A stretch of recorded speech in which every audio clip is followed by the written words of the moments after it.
Hello students, કેમ છો? મજામાં? ચેપ્ટર 7 આજે આપણે જોઈશું સ્વાધ્યાયના દાખલા, જેમાં સૌથી પહેલો દાખલો, એક સમાન દળ ઘનતા ધરાવતા ગોળો, નળાકાર, રિંગ અને સમઘનમાં આ દરેક પદાર્થના દ્રવ્યમાન કેન્દ્રનું સ્થાન જણાવો. શું પદાર્થનું દ્રવ્યમાન કેન્દ્ર પદાર્થની અંદરના ભાગમાં હોય તે જરૂરી છે? તો સૌથી પહેલા આપણે જોઈએ ગોળો.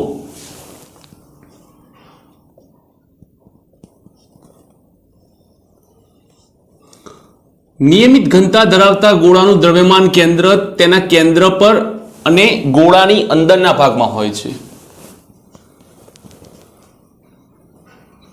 ગોળાની અંદર કેન્દ્ર પર. ઓકે, ત્યારબાદ બીજો પદાર્થ છે નળાકાર.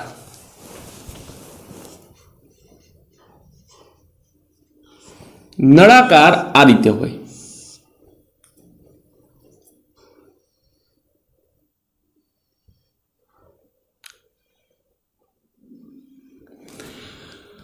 નળાકારનું દ્રવ્યમાન કેન્દ્ર નળાકારની અક્ષ પર હોય છે.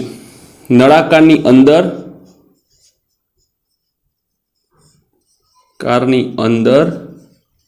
તેની અક્ષ પર આવેલ હોય છે. ક્યાં હોય છે? અક્ષ ઉપર.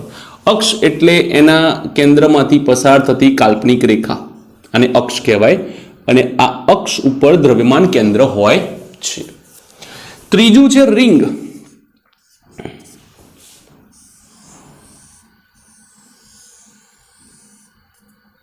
રિંગનું દ્રવ્યમાન કેન્દ્ર તેની કેન્દ્રમાં પણ રિંગની બહાર આવે છે.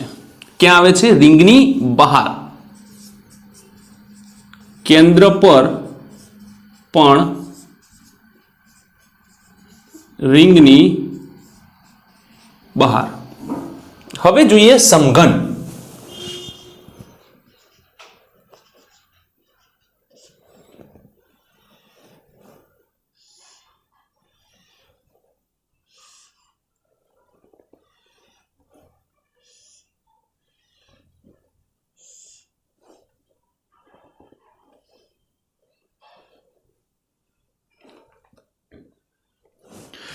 સમઘનનું દ્રવ્યમાન કેન્દ્ર કેન્દ્ર પર અને સમઘનની અંદર હોય છે. કેન્દ્ર પર અને સમઘનની અંદર હોય છે. તો આમ દ્રવ્યમાન કેન્દ્ર અંદર જ હોય તે જરૂરી નથી, કારણ કે રિંગમાં દ્રવ્યમાન કેન્દ્ર બહારના ભાગમાં મળે છે. તો આ છે તમારા સ્વાધ્યાયનો પહેલો દાખલો. લખી લો. સ્વાધ્યાયનો બીજો દાખલો શું કહે છે? HCl અણુમાં બે પરમાણુઓના ન્યુક્લિયસો વચ્ચેનું અંતર 1.27 એંગસ્ટ્રોમ છે. ક્લોરીન અણુ એ હાઇડ્રોજન પરમાણુથી લગભગ 35.5 ગણો દળદાર છે, અને આ અણુનું લગભગ તમામ દળ તેના ન્યુક્લિયસમાં કેન્દ્રિત છે તેમ આપેલ છે. તો અણુના દ્રવ્યમાન કેન્દ્રનું આશ્રય સ્થાન નક્કી કરો. ઓકે, હવે શું કહે છે કે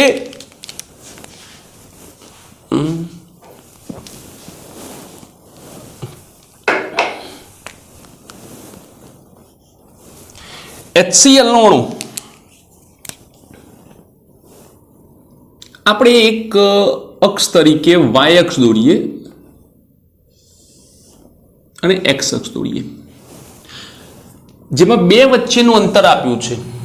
બે વચ્ચેનું અંતર આપ્યું છે એટલા માટે મારે કોઈ એકને ઉગમ બિંદુ પર લેવો પડશે. ધારો કે મેં હાઇડ્રોજનને ઉગમ બિંદુ પર લીધો, તો અહીંયા મારો ક્લોરીન આવે. ઓકે, આ એમનું દ્રવ્યમાન કેન્દ્ર. ક્લોરીન વજનદાર હોવાથી દ્રવ્યમાન કેન્દ્ર ક્લોરીનની નજીક રહેશે. ક્યાં રહેશે? ક્લોરીનની નજીક જોવા મળશે. ઓકે, હવે આપણે જોઈએ કે દ્રવ્યમાન કેન્દ્ર HCl is equals to m1x1 plus m2x2 by m1 plus m2.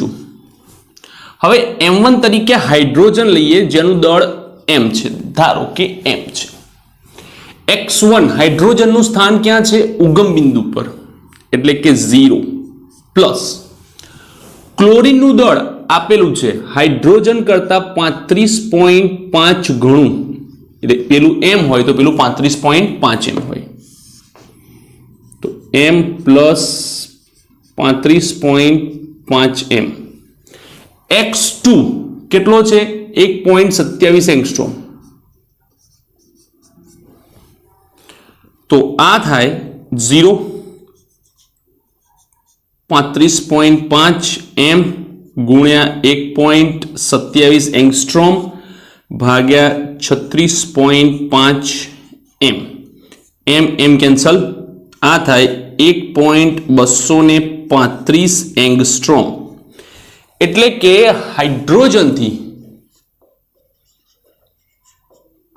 હાઇડ્રોજનના અણુથી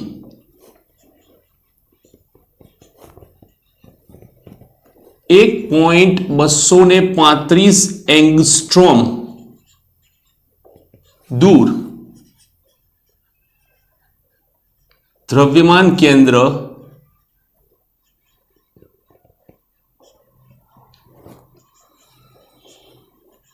આવેલ હોય છે. ઓકે, તો આ છે તમારા સ્વાધ્યાયનો બીજો દાખલો. લખી લો. સ્વાધ્યાયનો ત્રીજો દાખલો શું કહે છે? એક બાળક એક લાંબી ટ્રોલીના એક છેડે સ્થિર બેઠો છે. ટ્રોલી છે મોટી, એના એક છેડે સ્થિર બેઠો છે, જે એક લીસી સમક્ષિતિજ સપાટી પર નિયમિત વેગથી આગળ વધી રહી છે. જો આ બાળક ટ્રોલી પર ઊભો થઈ કોઈ પણ રીતે દોડે તો ટ્રોલી વધતા તંત્રના દ્રવ્યમાન કેન્દ્રની ઝડપ કેટલી હશે? તો અહીંયા દ્રવ્યમાન કેન્દ્રની ઝડપ બદલાશે નહીં, કારણ કે ટ્રોલી પર રહેલો બાળક દોડે છે એવું કીધું છે, પણ એના પર બાહ્ય બળ લાગે છે એવી કોઈ ચર્ચા થઈ નથી. તો જ્યાં સુધી પદાર્થ પર બાહ્ય બળ ન લાગે, એટલે કે જ્યાં સુધી તંત્ર પર બાહ્ય બળ ન લાગે, ત્યાં સુધી તેનું દ્રવ્યમાન કેન્દ્ર અચળ વેગથી ગતિ કરતું રહેશે. અહીંયા આખા રકમમાં કોઈ જગ્યાએ બાહ્ય બળનો ઉલ્લેખ નથી, એટલા માટે દ્રવ્યમાન કેન્દ્રની ઝડપ બદલાશે નહીં.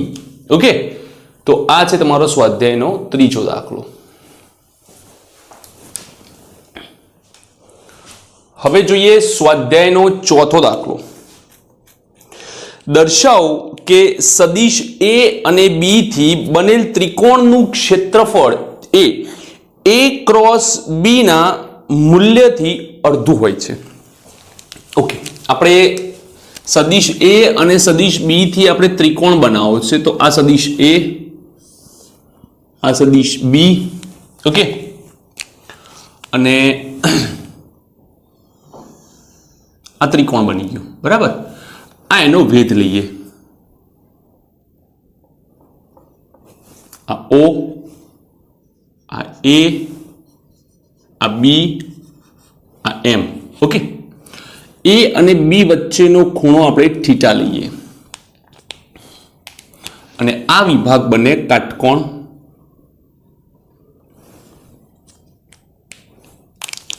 તો આ થશે સદિશ A, આ થાય સદિશ B. ઓકે, તો આપણે જોઈએ કે ત્રિકોણ OAB નું ક્ષેત્રફળને આપણે ડેલ્ટા વડે દર્શાવીએ તો થાય 1/2 પાયો ગુણ્યા વેધ. હવે પાયા તરીકે આવશે A નું મૂલ્ય અને વેધ આવશે BM નંબર 1. ઓકે, હવે ત્રિકોણ OBM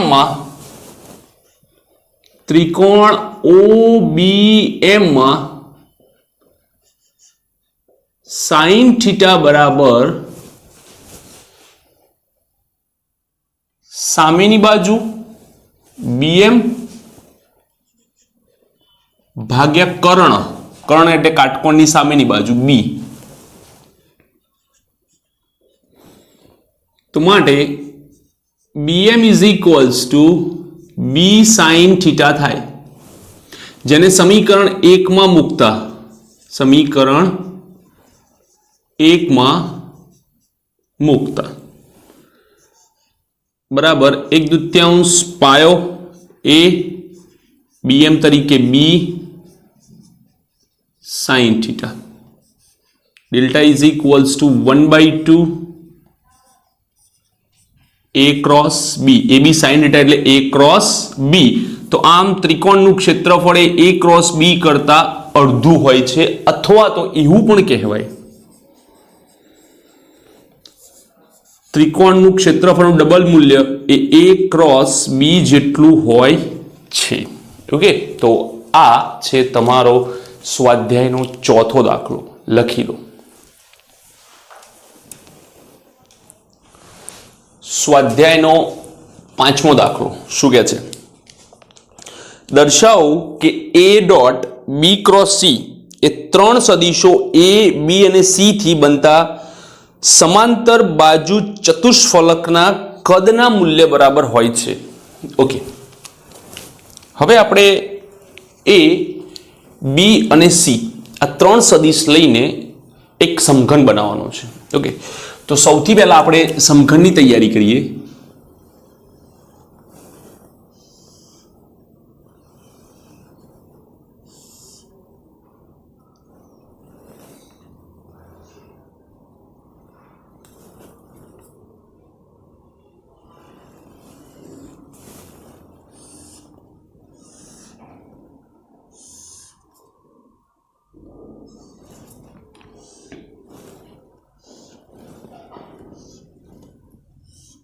ઓકે, તો આપણે જોઈએ તો આને આપણે સદિશ A કહીએ, આને આપણે સદિશ B કહીએ અને આને આપણે સદિશ C કહીએ. ઓકે, તો B અને C થી આ નીચેનો વિભાગ બને. ઓકે, તો સદિશ C અને B થી બનતા સમતલનું ક્ષેત્રફળ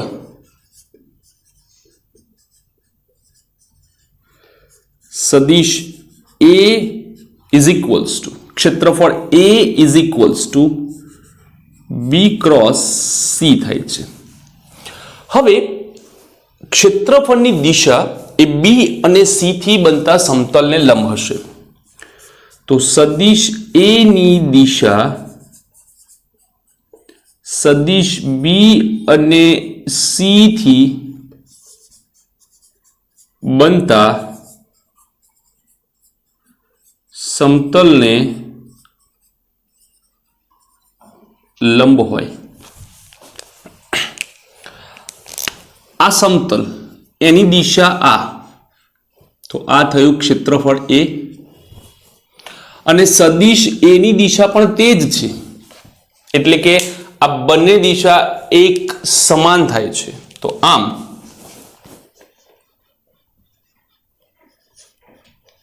કદ V ઇઝ ઇક્વલ્સ ટુ સદિશ A ડોટ સદિશ સ્મોલ a.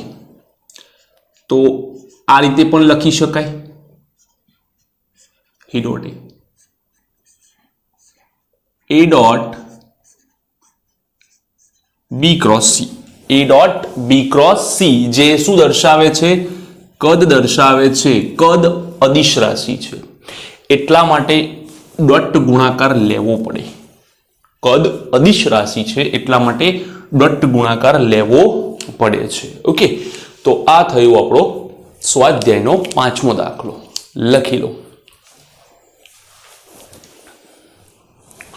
સ્વાધ્યાયનો છઠ્ઠો દાખલો શું કહે છે? XYZ ઘટકો સાથે જેનો સ્થાન સદિશ R અને PX PY PZ ઘટકો સાથે વેગમાન P હોય તો કણના કોણીય વેગમાન L ના XYZ અક્ષો પરના ઘટકો શોધો. દર્શાવો કે કણ ફક્ત XY સમતલમાં જ ગતિ કરે તો કોણીય વેગમાનને માત્ર Z ઘટક હોય.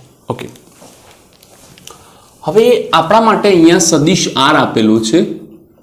R is equals to x caret I plus y caret J plus Z caret K અને વેગમાન P બરાબર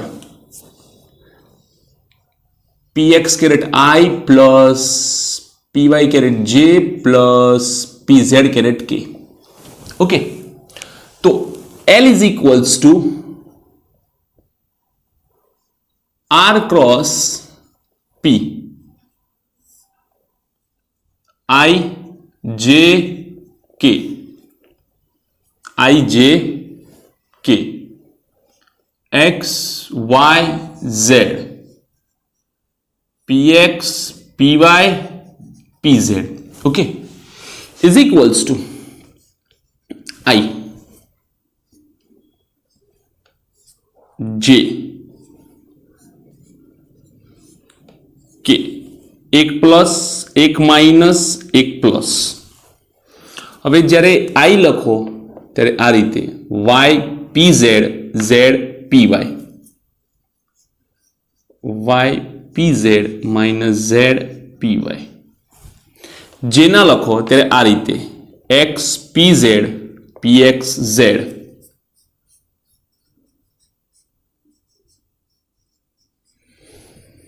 એ રીતે z માટે x py y px x py y px. તો આમ કોણીય વેગમાનનો x ઘટક બને છે y pz minus z py, તેનો y ઘટક બને છે x pz minus z px, તેનો z ઘટક બને છે x py minus y pz. Okay, તો આ થાય છે તેના x y અને z ઘટકો. હવે એવું કહેવામાં આવે છે કે જો ગતિ માત્ર XY સમતલમાં થાય, જો ગતિ x અને y સમતલમાં થાય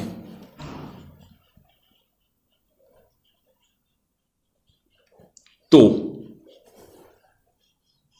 z સમતલ છે નહીં એટલે z બરાબર 0 અને ગતિ માટે pz પણ 0.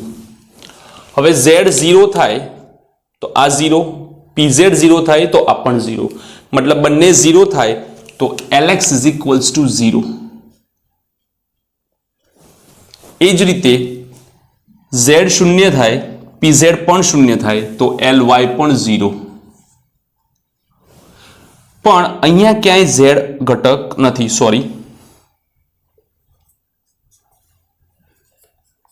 અહીંયા ક્યાંય z ઘટક નથી, તો માત્ર lz ઘટક મળે છે અને તે છે xpy માઇનસ ypx.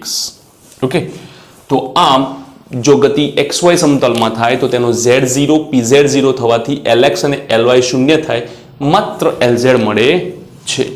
તો આ છે તમારા સ્વાધ્યાયનો છઠ્ઠો દાખલો. લખી લો.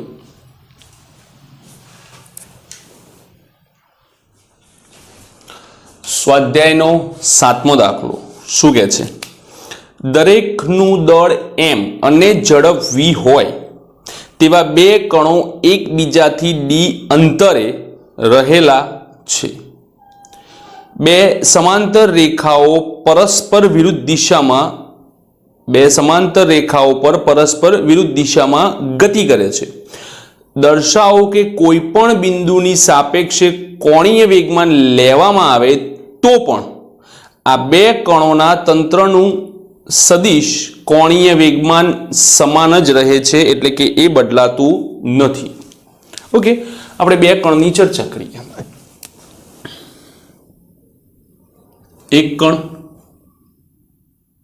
બીજો કણ. ધારો કે આ કણ આ દિશામાં ગતિ કરે છે અને આ કણ તેનાથી વિરુદ્ધ દિશામાં ગતિ કરે છે. ઓકે, હવે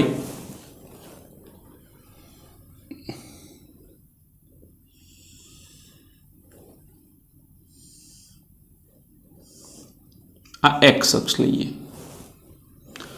તો આ જે અંતર બને છે તે એક્સ અંતર બને.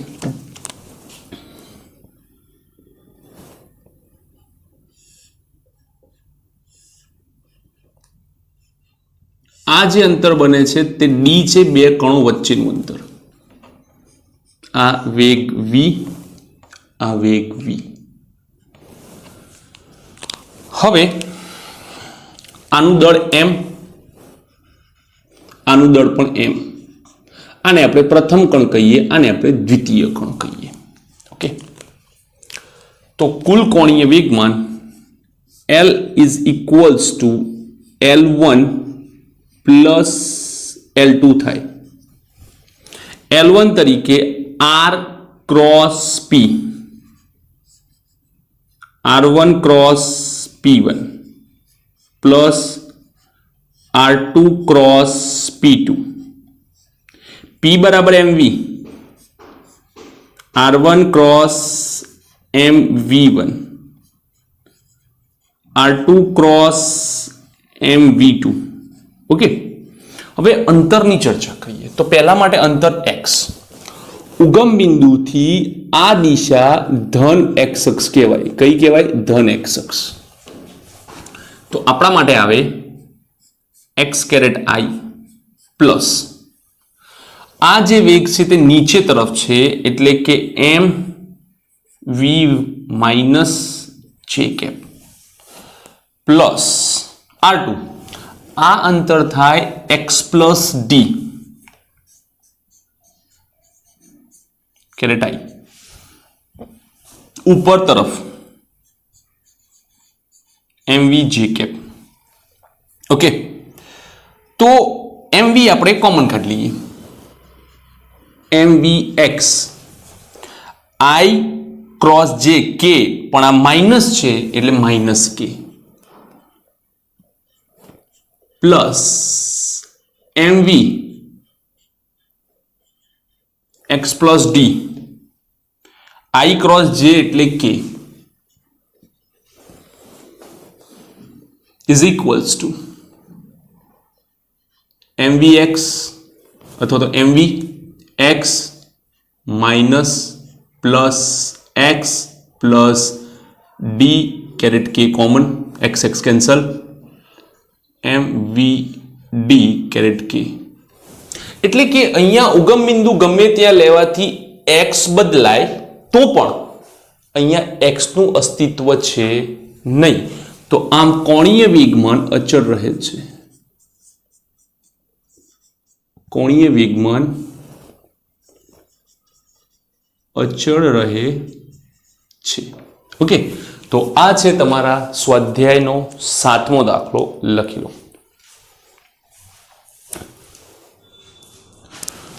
સ્વાધ્યાયનો 8મો દાખલો શું કહે છે? આકૃતિમાં દર્શાવ્યા પ્રમાણે W વજનના એક અનિયમિત સળિયાને અવગણ્ય વજનની દોરીઓ દ્વારા લટકાવીને સ્થિર રાખવામાં આવેલ છે. ઉર્ધ્વ એટલે કે શિરોલંબ સાથે દોરીઓ દ્વારા બનાવવામાં આવતા ખૂણાઓ અનુક્રમે 36.9 અને 53.1 ડિગ્રી છે. આ સળિયાની લંબાઈ 2 મીટર છે. આ સળિયાની ડાબી બાજુના છેડાથી તેના ગુરુત્વ કેન્દ્રના અંતર d ની ગણતરી કરો. હવે ડાબી બાજુના છેડાથી ગુરુત્વ કેન્દ્ર d ની ગણતરી આપણે કરવાની છે. તો સૌથી પહેલા આપણે ફિગર દોરીએ.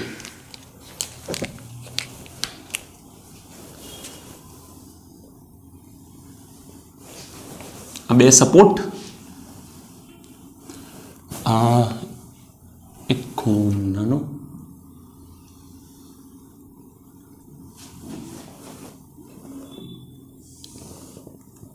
એક ખૂણો મોટો. ઓકે, હવે આ અનિયમિત આકારનો સળિયો છે 2 મીટરનો. અહીંયા જે ખૂણો બને છે તે છે θ1 અને અહીંયા જે ખૂણો છે તે છે θ2. ઓકે, W ધારો કે અહીંયા ક્યાંય આવતું હોવું જોઈએ. ધારો કે W. ઓકે, ઓકે, હવે આ સળિયા, આ જે સળિયો છે આ બે દોરી પર લટકાવેલ છે, તો સળિયાના કારણે દોરીમાં તણાવ બળ ઉત્પન્ન થાય છે, T1 T2, જેથી આપણને તેના બે ઘટક મળે છે.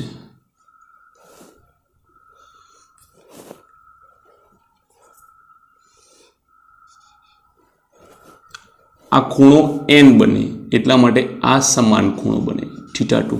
તો આને લખાય T1 cos θ2, T1 sin θ2, sorry T2 it's T2. એ જ રીતે અહીંયા બે ઘટકો બને T1 sin θ1,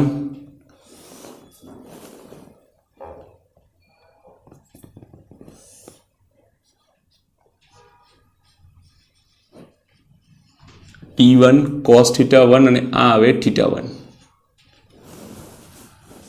ઓકે, હવે ડાબી બાજુના છેડાથી ધારો કે આ અંતર d છે, તો આ અંતર કેટલું થાય? 2 - d, કેમ કે 2 મીટર લંબાઈનો સળિયો છે. આ રીતે. ઓકે, તો અહીંયા સમગ્ર તંત્ર જે છે તે સંતુલનમાં છે. તો એવું કહેવાય કે સમગ્ર તંત્ર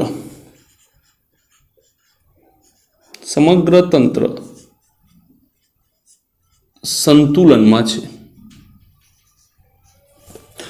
સળિયો ઉપર નીચે આજુબાજુ ક્યાંય ગતિ કરતો નથી, તો એવું કહેવાય કે સળિયો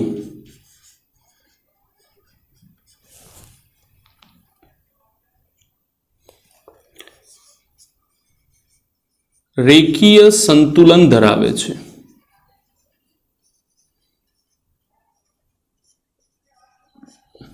અને રેખીય સંતુલન ધરાવે છે તો t sin θ અને t sin θ સરખા થાય. તો T1 sin θ1 is equals to T2 sin θ2, જ્યાં θ1 is equals to 36.9 degree, θ2 53.1 degree. તો T1 ના છેદમાં આપણે T2 લાવી દઈએ, તો sin θ2 53.1 ડિગ્રી ભાગ્યા sin 36.9 ડિગ્રી. લોગ ટેબલમાં જોશો તો sin 53 ની કિંમત થશે 0.8 અને આની કિંમત થશે 0.6. 2 વડે ભાગ ચલાવીએ તો થાય 4/3 નંબર 1.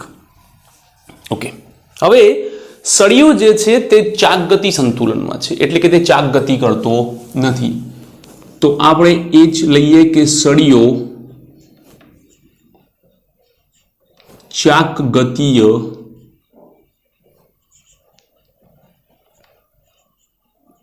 સંતુલનમાં છે, માટે કુલ ટોર્ક 0 થશે. કુલ ટોર્ક કેવું થશે? 0 થશે. હવે ટોર્ક માટે એક નીચેના અને 2 ઉપરના ઘટકો છે. હવે સર એક કામ કર્યું હોત તો આપણે ઉપરના બળ બરાબર નીચેના બળ ના આપી શકીએ? આપી શકીએ, પણ આપણી પાસે સળિયાનું વજન નથી, એટલે આપણા માટે W અજ્ઞાત, T1 T2 અજ્ઞાત, તો આટલા બધા અજ્ઞાત સાથે આપણે ડીલ કરી શકત નહીં, એટલા માટે ના લીધું. તો હવે ટોર્ક લઈએ તો T1 cos θ એ y અક્ષ ઉપર, એનું અંતર d, T2 cos θ2 y અક્ષ ઉપર, એનું અંતર 2 - d. એટલે આ બંને પરસ્પર એકબીજાને કેવા કહેવાય? લંબ કહેવાય. કેવા કહેવાય? લંબ કહેવાય. તો થાય T1 cos θ1 બરાબર into d, T2 cos θ2 2 - d, અને W માટે અંતર 0 થાય ઇઝ ઇક્વલ્સ ટુ 0. હવે આપણે R ક્રોસ F અપ્લાય કરીએ. ઓકે, તો આ જે છે તે ઉગમ બિંદુ છે. અહીંયાથી આ અંતર આ બાજુ માઇનસ આઈ આવે અને બળ ઉપર છે એટલે પ્લસ જે, આઈ ક્રોસ જે થાય છે માઇનસ કે, કારણ કે આ માઇનસ છે. એવી જ રીતે આ બાજુનું અંતર પ્લસ આવે અને ઉપર વાય આવે તો આઈ ક્રોસ જે પ્લસ કે, એટલે આ પ્લસ થાય. ઓકે, પેલી બાદ જવા દો.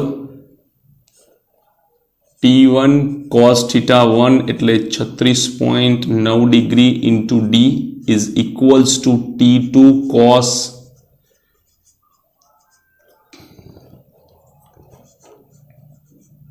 53.1 degree 2 minus D.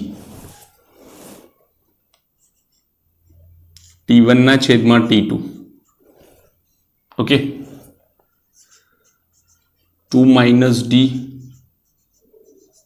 cos 53.1 degree છેદમાં આ નીચે લઈ જાઓ ડી cos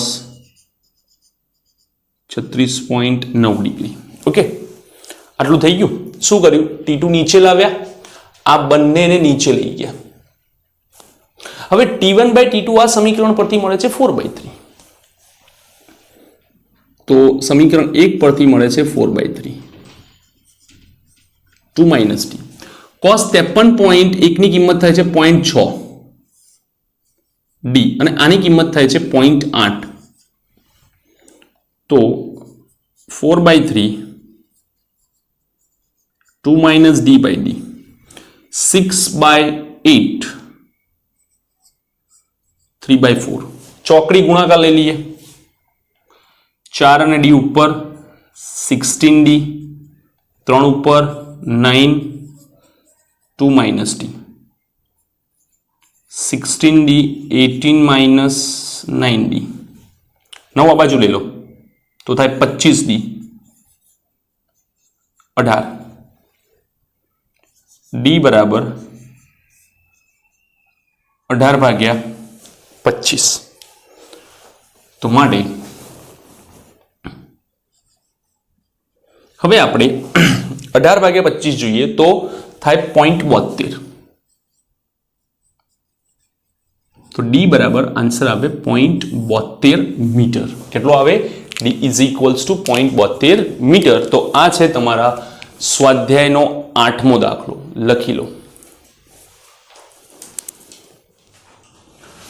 સ્વાધ્યાયનો 9મો દાખલો જોઈએ. શું કહે છે? એક કારનું વજન 1800 કિલોગ્રામ વેટ છે. તેની આગળ અને પાછળની એક્સેલ વચ્ચેનું અંતર 1.8 મીટર છે. તેનું ગુરુત્વ કેન્દ્ર આગળની એક્સેલથી 1.05 મીટર પાછળ છે. સમતલ જમીન દ્વારા આગળના દરેક પૈડા અને પાછળના દરેક પૈડા પર લાગતું બળ શોધો. સમતલ જમીન દ્વારા આગળના અને પાછળના દરેક પૈડા પર લાગતું બળ શોધો. હવે આપણે જોઈએ કે કોઈ પણ ગાડી હોય એની આપણે આ રીતે પરિસ્થિતિ હોય. જો કોઈ પણ ગાડી હોય એ આ રીતે હોય, આ રીતે. ઓકે, એની એક્સલ હોય, આગળનું ટાયર, આ પાછળના ટાયર, અને એ એક્સલ જે છે તે આ રીતે જોડાયેલી હોય અને આની ઉપર ગાડી મૂકેલી હોય. હવે આપણે ત્રિપરિમાણીય રચના તો નહીં દોરી શકીએ, એટલા માટે આપણે માત્ર દ્વિપરિમાણીય રચના દોરીશું. આ અને આ બે ટાયર, કેટલા? બે ટાયર નું પ્રતિક્રિયા બળ 2r. r એટલે રિયર, પાછળનો ભાગ.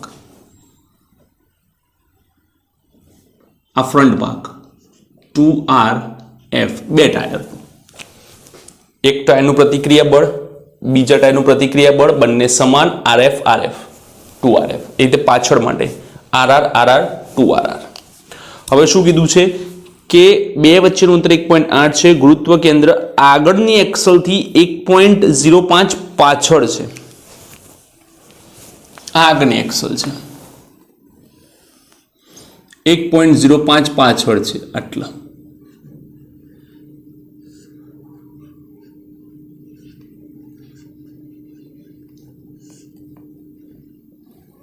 અને આ જે છે તે થાય 0.75.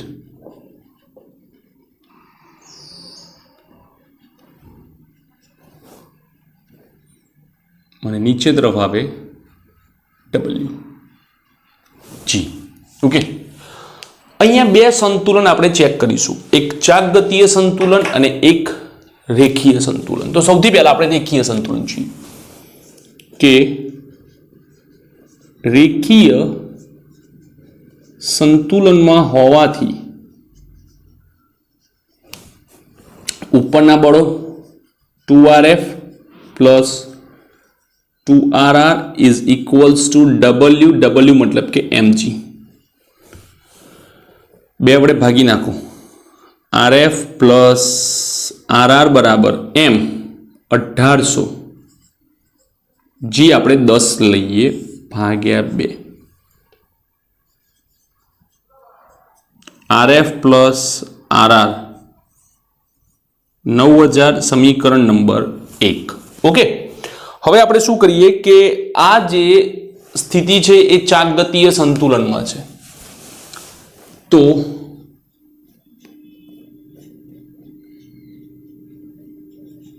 ચાકગતીય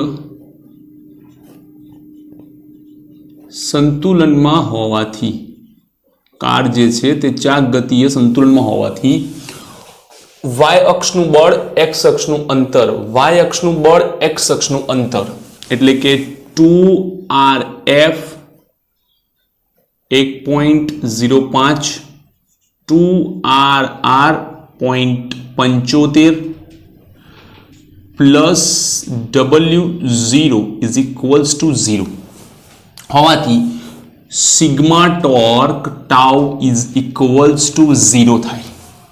હવે આ જે છે નીચે તરફ અને અંતર ત્યાંથી જ ગણીએ છીએ એટલા માટે એનું અંતર 0. હવે આપણે R ક્રોસ F ચેક કરીએ. 2RF ઉપર તરફ, J આ અંતર x caret I cross J K positive, આ બાજુ નેગેટિવ I, ઉપર તરફ પોઝિટિવ J, તો I ક્રોસ J K પણ આ નેગેટિવ છે એટલે માઇનસ, આ માઇનસ.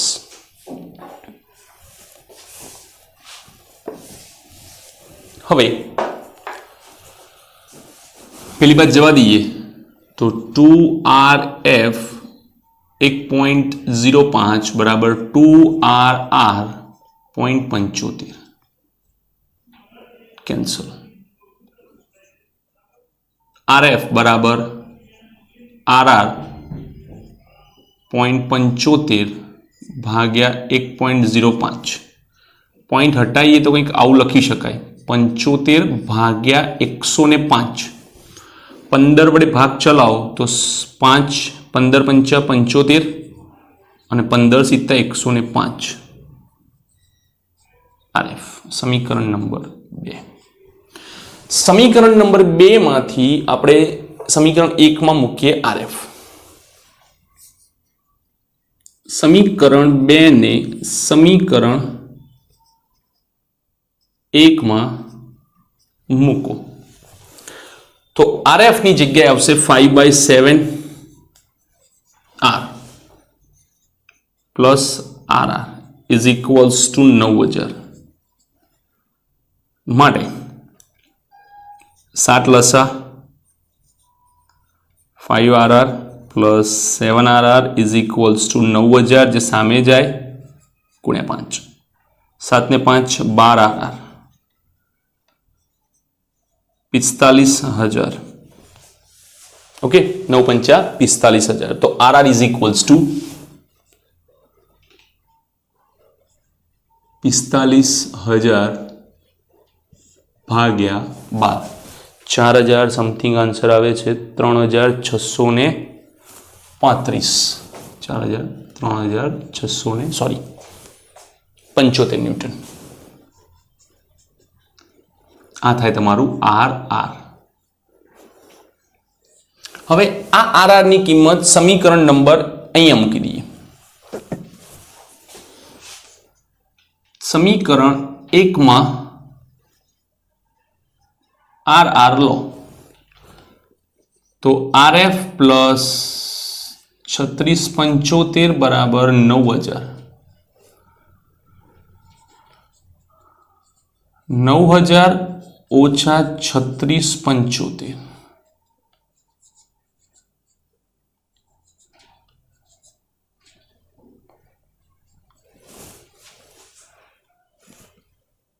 કેમ આવું થયું?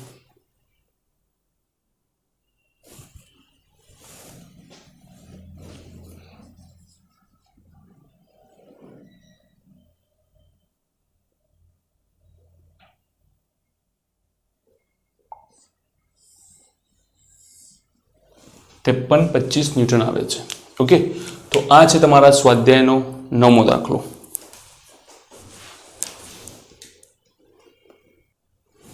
ઓકે, કેલ્ક્યુલેશનમાં થોડી ભૂલ છે. આ છે 3750, જે આપણે અહીંયા લઈશું 3750. ઓકે, તો 9000 માંથી 3750 બાદ કરી દઈએ. 5250 ન્યૂટન આન્સર આવે છે. ઓકે, બુકમાં થોડો અલગ આવશે કારણ કે આપણે G બરાબર 10 લીધા છે, એમને 9.8 લીધા છે, એટલે માઇનોર વેરિએશન આવે છે. ઓકે, તો આ છે તમારા સ્વાધ્યાયનો 9મો દાખલો. લખી લો. સ્વાધ્યાયનો 10મો દાખલો. ગોળાના સ્પર્શકને અનુલક્ષીને ગોળાની જડત્વની ચાકમાત્રા શોધો. ગોળાના કોઈ પણ વ્યાસને અનુલક્ષીને ગોળાની જડત્વની ચાકમાત્રા 2/5 mr² છે, જ્યાં m એ ગોળાનું દળ અને r ગોળાની ત્રિજ્યા. તો અહીંયા આપણે જોઈએ ગોળો. આ છે ગોળા માટે IC.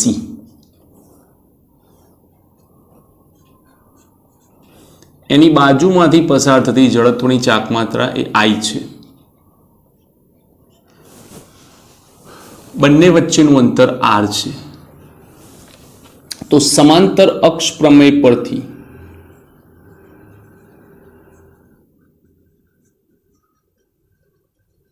પરથી I is equals to IC plus MD².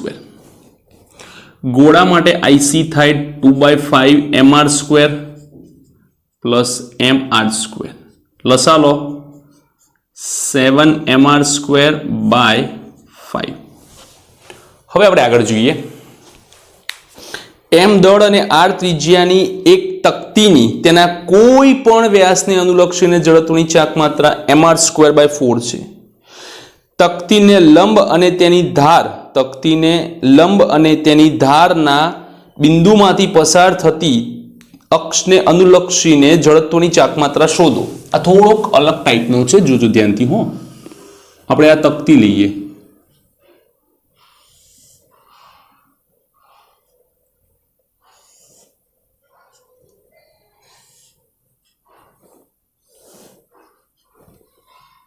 આ x, આ y અને આ z, જેમાં આપણને તક્તી જે છે એ સમાન ઘનતા વિતરણ વાળી હોય છે. તક્તી સમાંગ હોય છે. સમાંગ એટલે સમાન ઘનતા વિતરણ વાળી. સમાંગ હોવાથી Ix is equals to Iy. Okay, તો Iz is equals to Ix plus Iy. બંને સરખા હોવાથી 2 times of Ix અથવા તો 2 times of Iy લખી શકાય છે. હવે આપણને જે આપ્યું છે Ix આપ્યું છે mr²/4, તો થાય mr²/2. આ થાય આપણી Iz. ઓકે, હવે શું કીધું છે કે એની ધાર, સમતલને લંબ એની ધારમાંથી પસાર થતી, આની આપણે શોધવાની છે I. આ બંને વચ્ચેનું લંબ અંતર થાય છે ત્રિજ્યા r જેટલું. તો સમાંતર અક્ષ પ્રમેય વાપરીશું આપણે. તો સમાંતર અક્ષ પ્રમેય અનુસાર સમાંતર અક્ષ પ્રમેય પરથી I is equals to IC plus MD². IC આવી ગઈ mr²/2, MD² થાય છે mr². લસા લઈએ તો 3mr²/2 2 મળે છે. ઓકે, તો આ છે તમારા સ્વાધ્યાયનો 10મો દાખલો. લખી લો. સ્વાધ્યાયનો 11મો દાખલો શું કહે છે? સમાન દળ અને સમાન ત્રિજ્યા ધરાવતા પોલા નળાકાર અને ઘન ગોળા, પોલા નળાકાર અને ઘન ગોળા પર સમાન મૂલ્યનું ટોર્ક લાગુ પાડેલ છે. નળાકાર તેના પ્રમાણભૂત સમમિતિ અક્ષને અનુલક્ષીને ચાક ગતિ કરવા માટે મુક્ત છે અને ગોળો એ તેના કેન્દ્રમાંથી પસાર થતી અક્ષને અનુલક્ષીને ચાક ગતિ કરવા માટે મુક્ત છે. આપેલ સમય પછી બંનેમાંથી કોણ વધુ કોણીય ઝડપ પ્રાપ્ત કરશે? હવે અહીંયા બંને માટે ટોર્કના મૂલ્યો સમાન આપેલા છે, તો એવું લખાય કે ટોર્ક સમાન હોવાથી બંને માટે ટોર્કના મૂલ્યો સમાન હોવાથી τ1 ઇઝ ઇક્વલ્સ ટુ τ2 લખી શકાય. τ1 I1 α1 is equals two I2 α2. I1 છેદમાં I2 ઇઝ ઇક્વલ્સ ટુ α2 છેદમાં α1. હવે I1 તરીકે આપણે ગોળો લઈએ તો થાય 2/5 mr². અને I2 તરીકે કયો નળાકાર છે? પોલો નળાકાર છે, તો mr².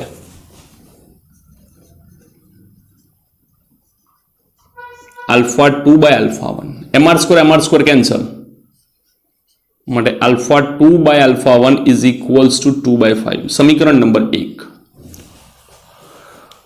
હવે શું કહે છે? Omega is equals to ω0 plus α t. પ્રારંભિક સ્થિર અવસ્થા હોવાથી ω0 બરાબર α t. હવે બંને માટે સમય સમાન છે. સમય બંને માટે કેવા છે? સમાન. એક સરખા સમય માટે ગતિ કરે છે, તો સમય સમાન હોવાથી ઓમેગા ચલે છે આલ્ફા. માટે ω2 બાય ω1 ઇઝ ઇક્વલ્સ ટુ 2/5. તો આ જે છે એ લેસ ધેન 1 થાય, તો ω2 ઇટ્સ લેસ ધેન ω1.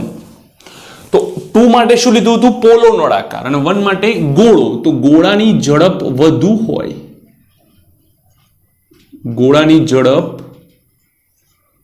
વધુ હોય એટલે કે ઓમેગા ગોળો ઇઝ ગ્રેટર ધેન ઓમેગા પોલો નળાકાર મળે છે.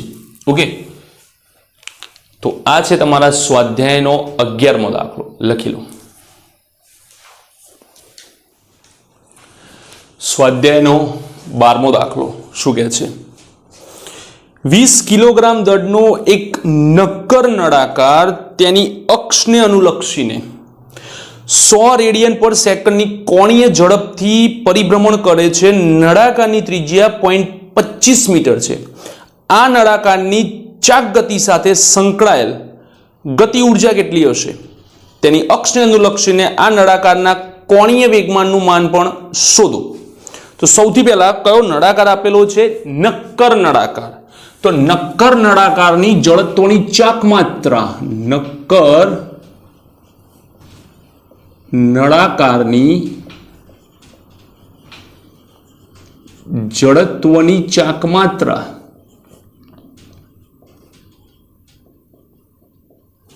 I is equals to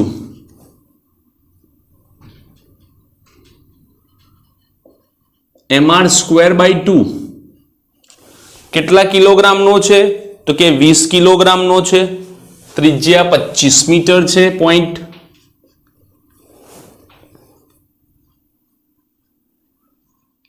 0.25 નો વર્ગ ભાગ્યા 10, સોરી ભાગ્યા 2, તો થાય 0.625 કિલોગ્રામ પર મીટર સ્ક્વેર. હવે તેની ચાક ગતિય ઉર્જા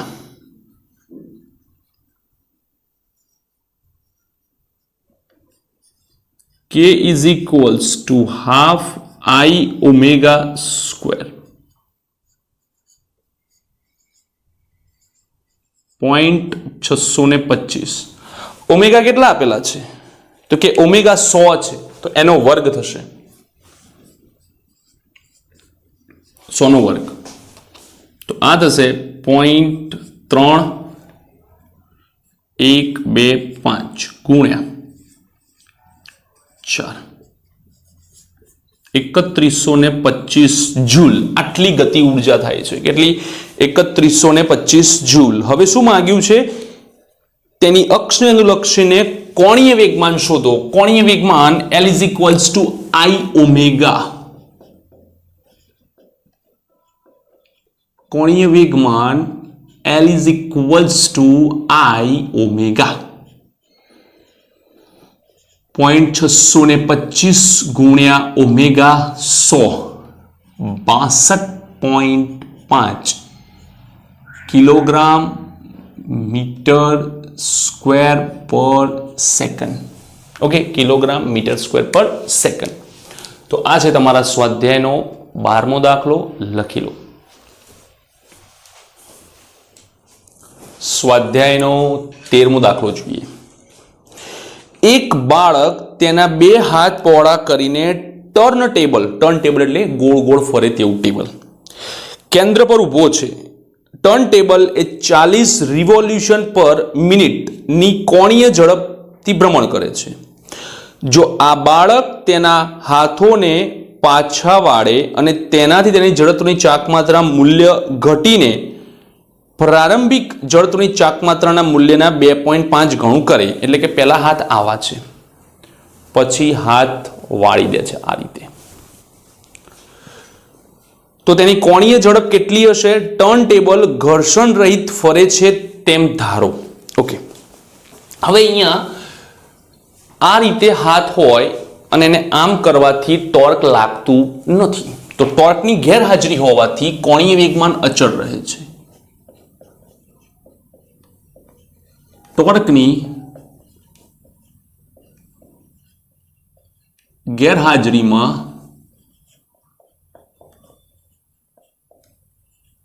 કોણીય વેગમાન અચળ રહે છે માટે L1 is equals to L2 I1 omega 1 is equals to I2 omega 2 I1 તરીકે I omega 1 તરીકે 40 I2 તરીકે 2/5 I આ થાય ઓમેગા 2 I ગયા ઓમેગા 2 બરાબર 40 ગુણ્યા 5 ભાગ્યા 2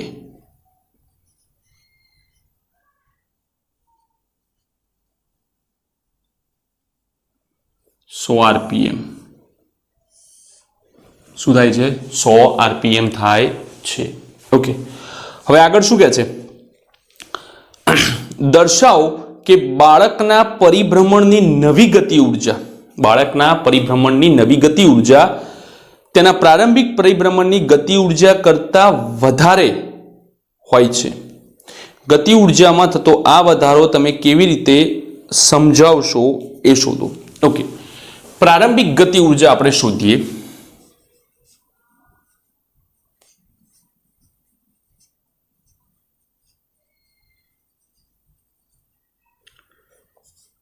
K1 is equals to half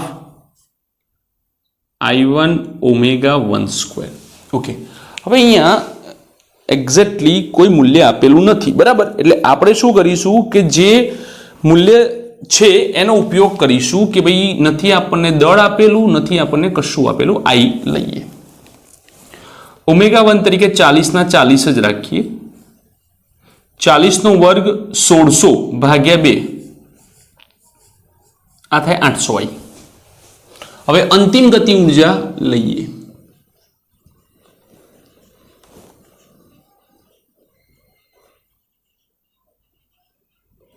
કે F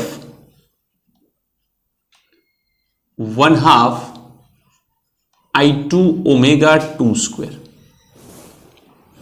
1/2 I2 તરીકે આવે 2/5 I ઓમેગા 2 100 નો વર્ગ બે ગયા 100 નો વર્ગ 10,000 ભાગ્યા 5 2000 I તો આમ KF is greater than KI. KI 800 છે, KF 2000 છે. કારણ કે જડત્વની ચાકમાત્રા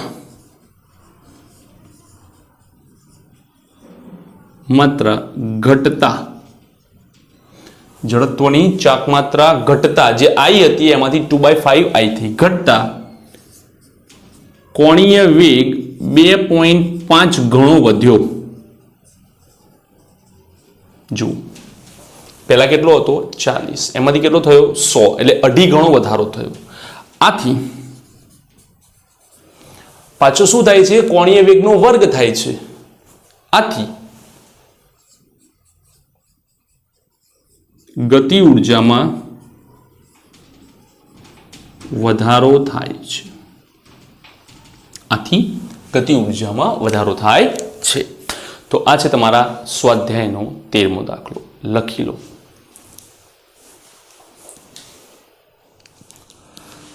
સ્વાધ્યાયનો 14મો દાખલો. 3 કિલોગ્રામ દળ અને 40 સેમી ત્રિજ્યાના એક પોલા નળાકારની ફરતે અવગણીય દળનું એક દોરડું લટકાવેલ છે. આ દોરડાને 30 ન્યૂટન બળથી ખેંચવામાં આવે તો આ નળાકારનો કોણીય પ્રવેગ કેટલો હશે? દોરડાનો રેખીય પ્રવેગ કેટલો હશે? એમ ધારો કે અહીં દોરડું સરકતું નથી. સૌથી પહેલા તો શું આપ્યું છે કે પોલો નળાકાર આપેલો છે. બરાબર, પોલા નળાકારની ઉપર દોરડું બાંધેલું છે. કેવી રીતે? પેલા ફિરકીની ઉપર દોરી બાંધેલી હોય ને વીંટાળી એવી રીતે, અને આમ કે આમ ફિરકી દોરી ખેંચો એટલે ફિરકી ફરે. એ જ કન્સેપ્ટ અહીંયા વાપરીશું કે ભાઈ દળ આપેલું છે, પોલા નળાકારની જડત્વની ચાકમાત્રા શોધો. પોલા નળાકારની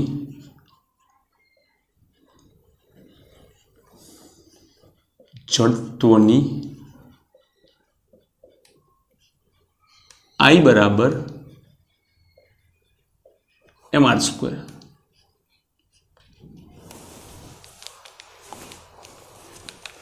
I દળ કેટલું છે? 3 અને 40 સેન્ટીમીટર ત્રિજ્યા.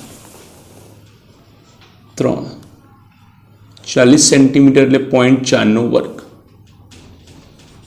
0.4 નો વર્ગ થાય 0.16.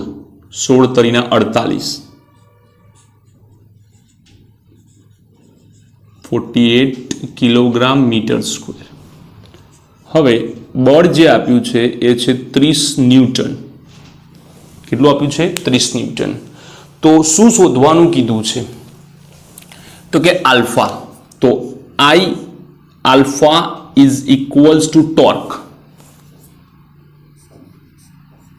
Torque is equals to RF. તો alpha is equals to RF by I.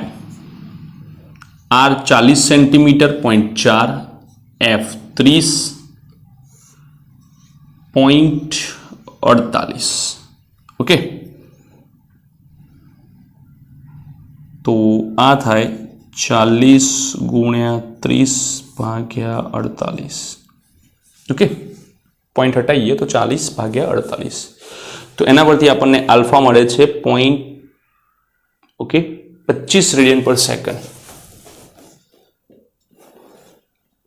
25 radian પર સેકન્ડ. હવે શું કીધું છે? કેટલો કોણીય પ્રવેગ હશે? એનો રેખીય પ્રવેગ શોધો. તો રેખીય પ્રવેગનું સૂત્ર છે રેખીય પ્રવેગ A is equals to R alpha. 0.4 ગુણ્યા 25 10 મીટર પર સેકન્ડ સ્ક્વેર. કેટલા થાય? 10 મીટર પર સેકન્ડ સ્ક્વેર. તો આ છે તમારા સ્વાધ્યાયનો 14મો દાખલો. લખી લો. સ્વાધ્યાયનો 15મો દાખલો જોઈએ. શું કહે છે? એક રોટરને 200 રેડિયન પર સેકન્ડ એક સમાન કોણીય ઝડપ જાળવવા માટે engine 1800 newton into metre torque પ્રસ્થાપિત કરવું આવશ્યક છે. 180 ન્યૂટન ઇન્ટુ મીટર ટોર્ક પ્રસ્થાપિત કરવું આવશ્યક છે. આ માટે એન્જિનને કેટલો પાવર આવશ્યક હશે? પાવર શોધવું છે. તો પાવરનું સિમ્પલ સૂત્ર વાપરીએ કે power P is equals two, હવે પેલામાં શું હતું? Power P equals to F into V, તો આ થાય ટાઉ ઇન્ટુ ઓમેગા. ટાઉ કેટલો છે? 180. ઓમેગા કેટલો છે? 100 રેડિયન પર સેકન્ડ. 100 છે ને, 1 મિનિટ, 200 રેડિયન પર સેકન્ડ. 200, 18 દુ 36, 1 2 3 વોટ, તો થાય 36 કિલોવોટનો પાવર લગાવવો પડે. તો આ છે તમારા સ્વાધ્યાયનો 15મો દાખલો. લખી લો.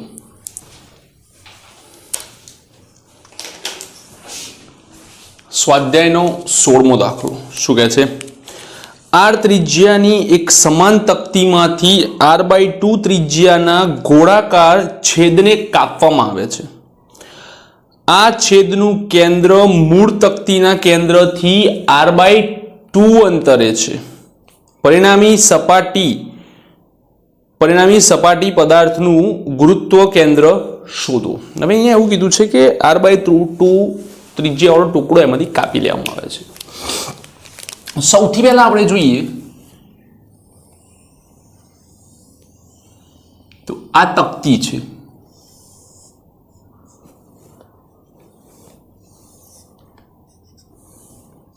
આ તકતી છે.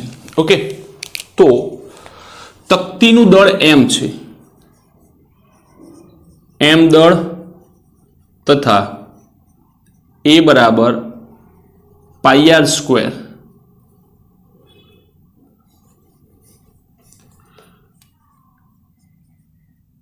ક્ષેત્રફળ ધરાવતી તકતીની ઘનતા સિગ્મા બરાબર m/a, m/πr². નંબર 1.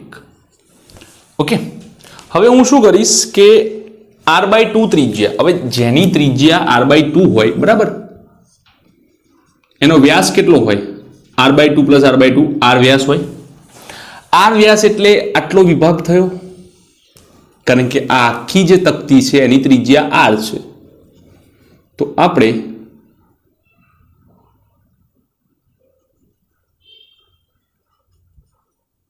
આટલો ભાગ કાપી નાખીએ.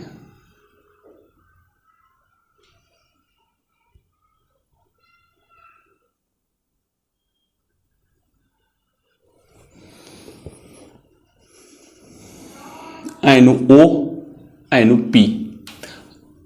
આ બિંદુથી આટલી એની ત્રિજ્યા થાય, આટલી ત્રિજ્યા જે r/2 છે. કેટલી છે? r/2. ઓકે, તો હવે એવું કહી શકાય કે ભાઈ r/2 ત્રિજ્યાની તકતીનું દળ, r/2 ત્રિજ્યાની તકતીનું દળ m બરાબર સિગ્મા a', જેને આપણે m નહીં પણ આપણે m1 કહીશું. શું કહીશું? m1. ક્ષેત્રફળ અલગ થઈ જશે. સિગ્મા તરીકે આવશે m/πr², અને આના તરીકે આવશે પાઈ r/2 whole square. Pi pi cancel, m/r² cross r²/4 is equals two m/4. તો ટુકડા થયેલા તકતીનું દળ થાય m/4. તો આ જે બાકી રહેલી તકતી છે, આ બાકી રહેલી, એનું દળ કેટલું થાય?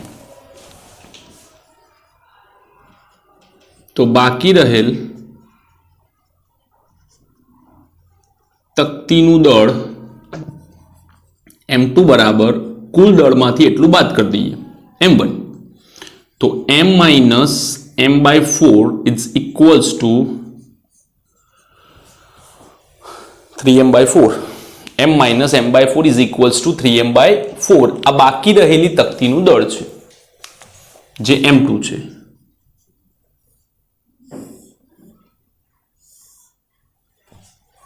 ઓકે, હવે જોઈએ તો સિમ્પલ છે.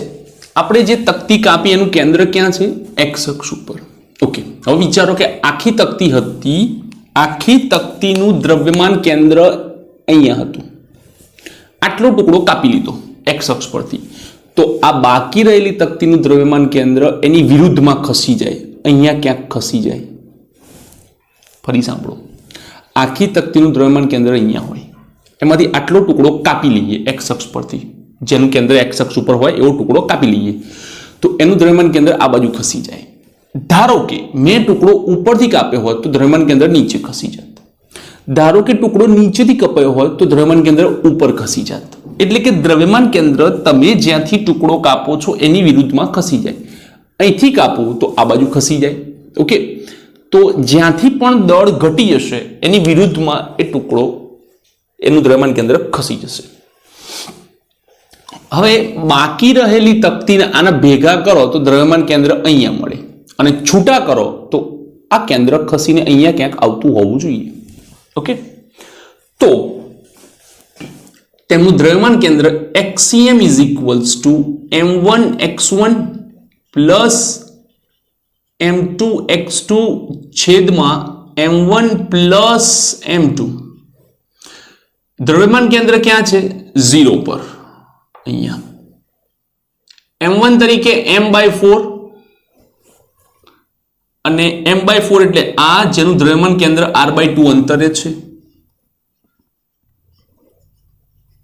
m2 તરીકે 3m/4 બાકી રહેલા ટુકડાનું દ્રવ્યમાન કેન્દ્ર ખબર નથી, x2, અને બંનેનો સરવાળો થાય કુલ m.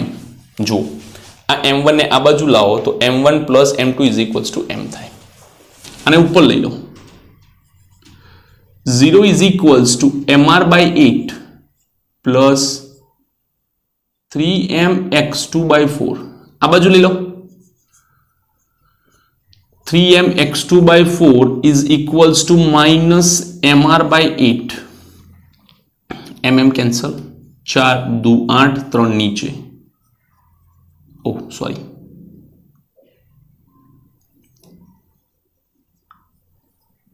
minus r/6.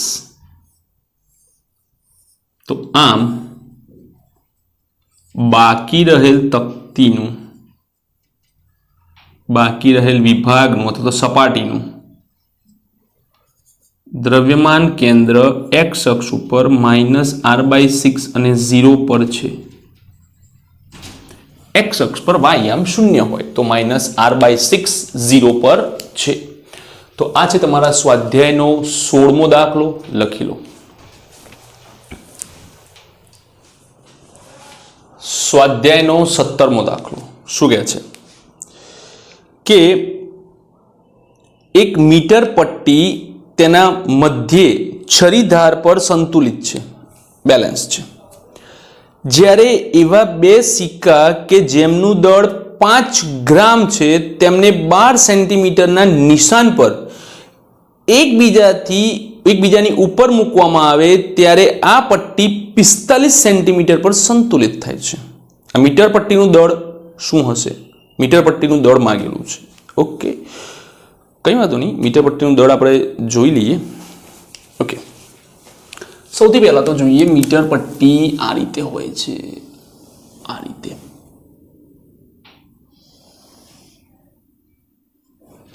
આ એનું દ્રવ્યમાન કેન્દ્ર અને અહીંયા સ્થિર થતી હતી mg. ઓકે, હવે શું કર્યું? બે સિક્કા અહીંયા મૂક્યા 12 સેન્ટીમીટરે. બે સિક્કા, જેના કારણે આનું જે સંતુલન છે એ ખસીને અહીંયા ક્યાંક આવી ગયું, અહીંયા બેલેન્સ થાય. સીધી વસ્તુ છે, જે બાજુ દળ વધારે હશે એ બાજુ એ બેલેન્સ થશે. ક્લિયર? તો આ જે છે તે 12 સેન્ટીમીટર છે.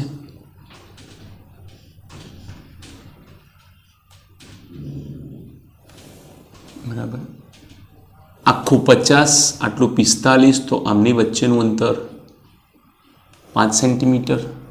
ઓકે, આખા 45માંથી 12 માઇનસ કરી દો તો આ થાય 37 સેન્ટીમીટર.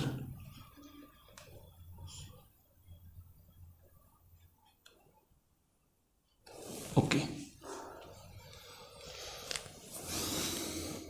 આનું દળ આવે 2mg. કેટલું આવે? 2mg. તો અહીંયા સળિયો ચાક ગતિએ સંતુલનમાં છે.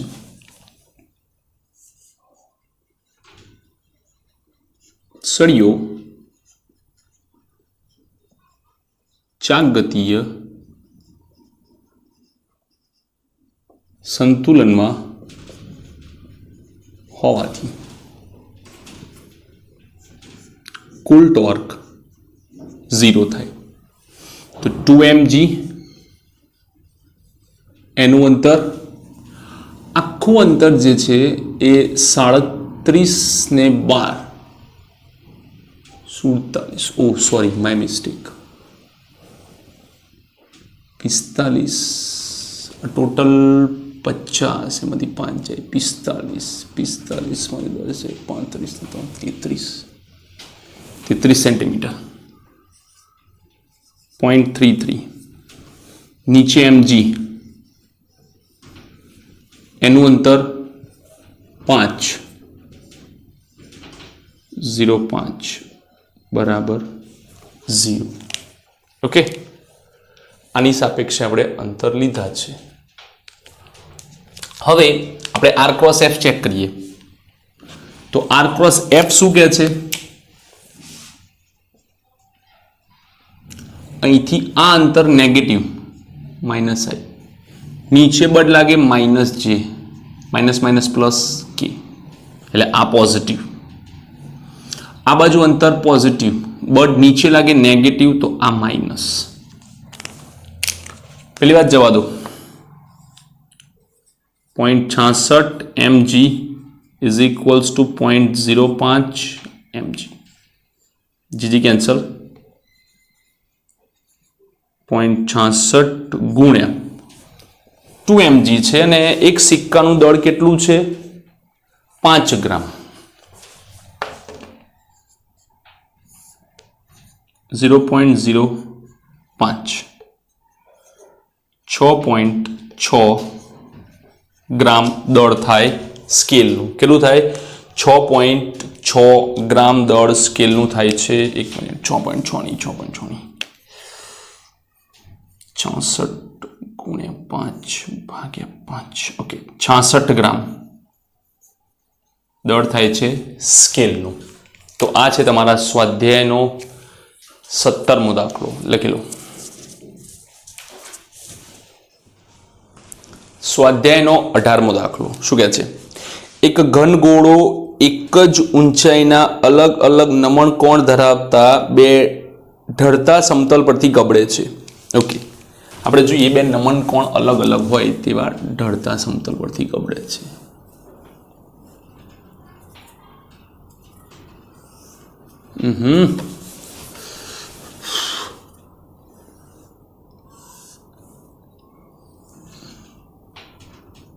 એક આ ખૂણો,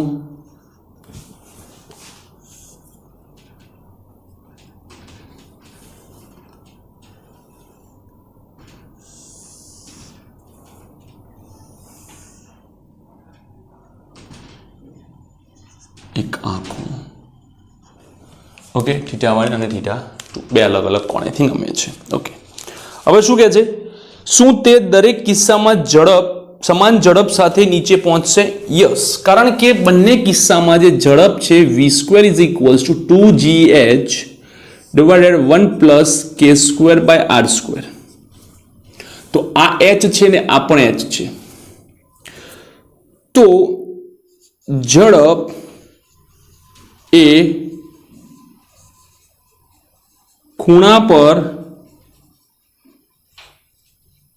આધારિત નથી, માટે બંને કિસ્સામાં ઝડપ સમાન રહેશે.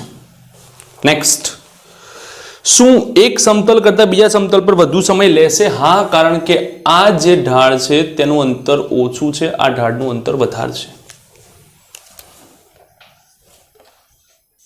તો નાના ખૂણાનો ઢાળ, નાના ખૂણાના ઢાળ પર અંતર વધુ હોવાથી સમય વધુ લેશે.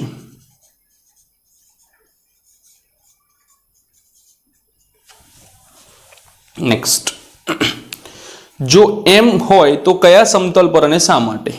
લખી નાખ્યું છે, બંને છે આન્સરમાં. કયા સમતલ પર? નાના ખૂણાવાળા સમતલ પર. કારણ કે અંતર વધારે છે માટે. તો આ છે તમારા સ્વાધ્યાયનો 18મો દાખલો. લખી લો. સ્વાધ્યાયનો 19મો દાખલો શું કહે છે? 2 મીટર ત્રિજ્યાના એક વલય, 2 મીટર ત્રિજ્યાનો એક વલય, ઓકે, નું દળ 100 કિલોગ્રામ છે. એક સમક્ષિતિજ સપાટી પર એવી રીતે ગબડે છે કે તેના દ્રવ્યમાન કેન્દ્રની ઝડપ 20 સેન્ટીમીટર પ્રતિ સેકન્ડ હોય તો રોકવા માટે કેટલું કાર્ય કરવું પડે? વલય એટલે કે રિંગ. વલય એટલે કે રિંગ. તો વલય એટલે કે રિંગની કુલ ગતિ ઉર્જા જેટલું કાર્ય કરવું પડે. કે બરાબર half mvcm² plus half I omega. Half mvcm² plus half I તરીકે mr². હવે આપણને ખબર છે કે v is equals to r omega, તો ઓમેગા બરાબર v²/r. r cancel, r², 1/2 mvcm² plus half mvcm². બંનેનો સરવાળો કરીએ, mvcm².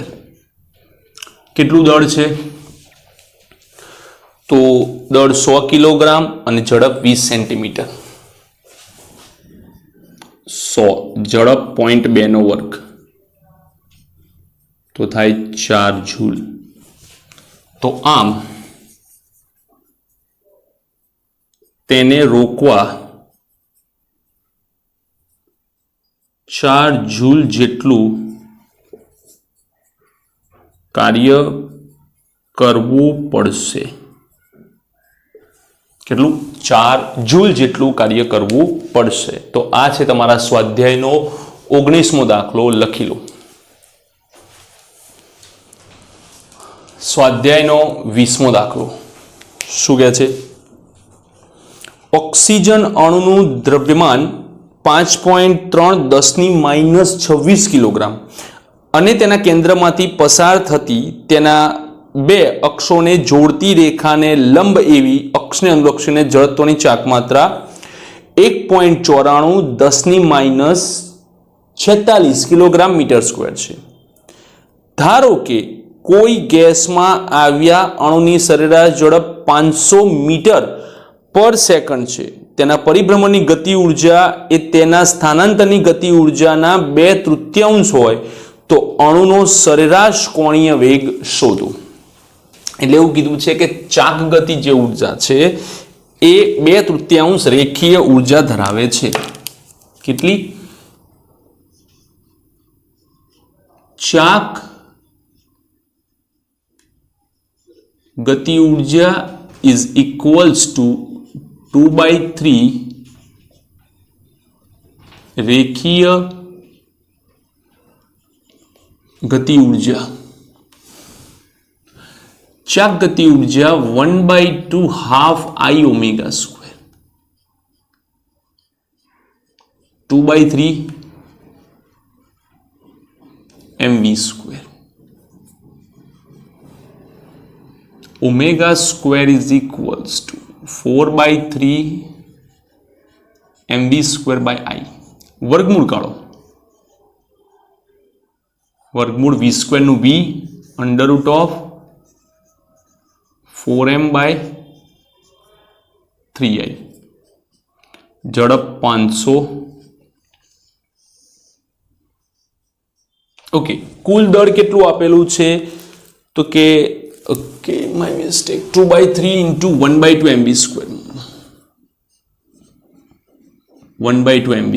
તો આ બે ના બે જ રહેશે કારણ કે આ બે કેન્સલ થશે.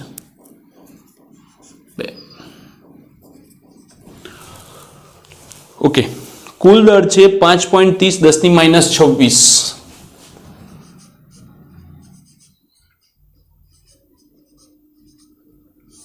ભાગ્યા 3. જડત્વની ચાકમાત્રા જે છે 1.94 10⁻46.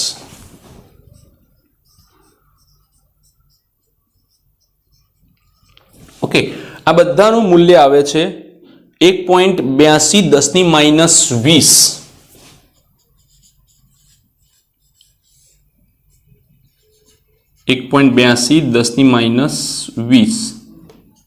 Is equals two 6.75 10⁻12. Sorry, 6.75 10⁻12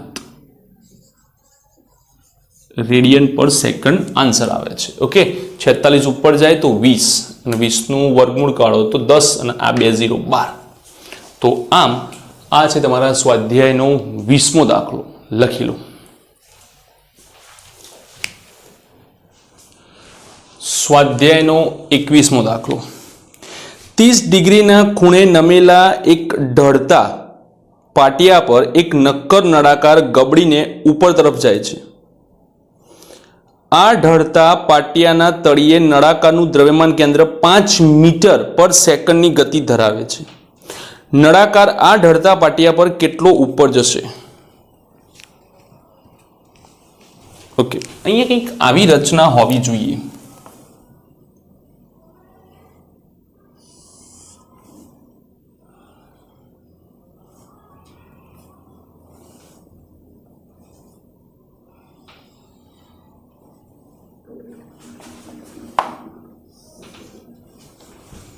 thirty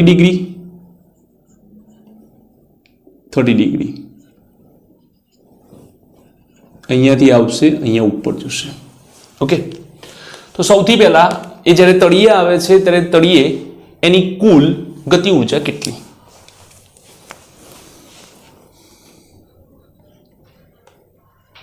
તળિયે આવતા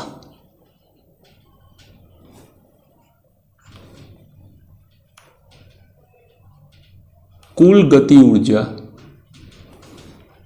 K बराबर हाफ mv²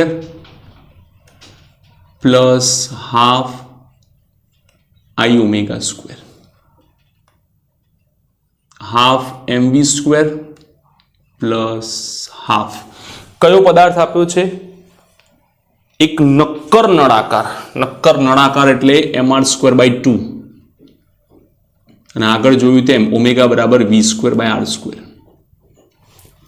તો થાય 1/2 mv² પ્લસ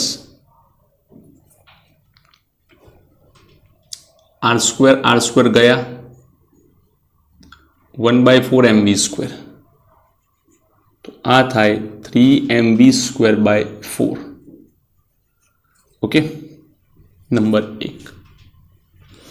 હવે અહીંયાથી ધારો કે ઉપર કોઈ બી ઊંચાઈએ પહોંચે તો એ d અંતર કાપે. તો h ઊંચાઈએ સ્થિતિ ઊર્જા જે બી ઊંચાઈએ પહોંચે તે mgh અને h બરાબર આપણે અહીંયા sin θ વાપરીએ. sin 30 બરાબર સામેની બાજુ d ભાગ્યા કર્ણ h/d. તો h is equals two d sin 30. તો h is equals two d sin 30. કેટલું અંતર કાપે છે એ જોવાનું છે. ઓકે, તો ઇઝ ઇક્વલ્સ ટુ mgd/2. તો નીચેથી ઉપર જતા ગતિ ઉર્જા એ સ્થિતિ ઉર્જામાં પરિણમે છે. તો U is equals two K mgd by 2 is equals to 3mv square by 4. Cancel 2 4 d 3v square by 2g. Okay, વેગ કેટલો આપ્યો છે? 5. 5 નો વર્ગ 25 ભાગ્યા 2. g બરાબર ધારો કે આપણે 10 લઈએ. ઓકે, તો 25 તરી 75 ભાગ્યા 20 3.75 મીટર અંતર કાપી. હવે બુકમાં જવાબ કદાચ થોડો આનાથી વધારે હોય તો g બરાબર 9.8 લીધા હોય તો જવાબ થોડોક વધારે થઈ શકે છે. ઓકે, એવું પોસિબલ થાય. હવે શું કહે છે કે તળિયે પાછા આવતા કેટલો સમય લાગશે, એટલે કે ઉપરથી જ્યારે નીચે આવશે ત્યારે કેટલો સમય એ લેશે. તો આપણે જોઈએ, ઉપરથી નીચે આવતા v બરાબર v0 પ્લસ at વાપરીએ તો આ 0, આ વેગ v પ્લસ at બરાબર માઇનસ v, એ બરાબર માઇનસ v બાય ટી, કારણ કે તમને અહીંયા પ્રવેગ નથી આપ્યો. શું પ્રવેગ આપ્યો નથી? તો v square minus v0 square equals to 2ad, v square 0 equals to 2ad. તો a is equals to v square by 2d. તો બંને પ્રવેગના સમીકરણ થઈ ગયા, તો બંનેના સરખાઓ સમીકરણ. ઓકે, આ શૂન્ય થાય, v0 square it's v square negative. સમીકરણ 2 અને 3 ને સરખાવો. v બાય ટી બરાબર v સ્ક્વેર બાય 2d, એક v કેન્સલ, ટી બરાબર 2d બાય v, 2 ડી બરાબર 3.75 ભાગ્યા v બરાબર 5, તો થાય ટોટલ 1.5 સેકન્ડ. આ તમારા ટી થયા. ઓકે, હવે શું કહે છે કે 1.5 સેકન્ડ તો ઉપર જવાનો, તો નીચે આવવાનો સમય કેટલો? તો એટલો જ સમય નીચે આવતા, તો કુલ સમય T total is equals two 2t. Total થાય 3 સેકન્ડ સમય લાગે છે. તો આ છે તમારા સ્વાધ્યાયનો 21મો, અને અહીંયા આપણે વિડીયો પૂરો કરીએ છીએ, જેમાં આપણે 1 થી લઈને 21 બધા દાખલા કવર કર્યા. આઈ હોપ કે તમને મજા આવી હશે. જો મજા આવી હોય તો લાઈક કરો, કમેન્ટ કરો અને તમારા ફ્રેન્ડ સાથે શેર કરો. Thank you for watching this video.